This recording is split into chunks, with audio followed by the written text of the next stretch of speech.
Bukod po sa mga mall at tindahan, mahigpit ding binabantayan ng Department of Trade and Industry ang mga online seller ng mga appliance.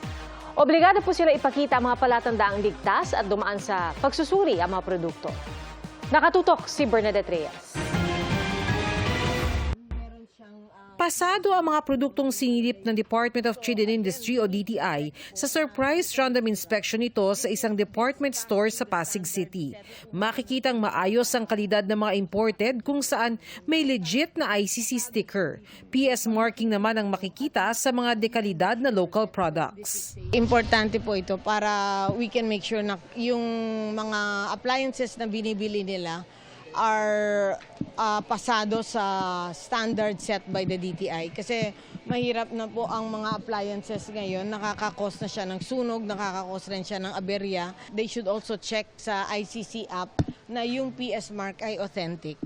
Kadalasan, pag namimili tayo ng mga appliances o electrical products, sa presyo tayo tumitingin. Pero payo ng DTI, siguraduhin din ang kalidad ng mga produkto. Ang extension cord kagaya nito, merong PS marking na nagpapatunay na pasado ito sa quality standards.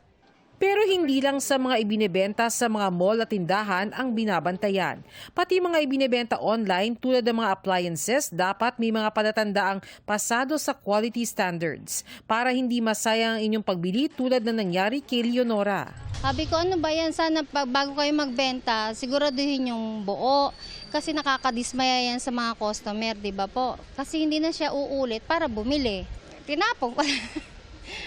Mahalaga yan lalo't marami na silang bumibili ng appliance online. Makikita mo naman kung ano siya matibay or di ba?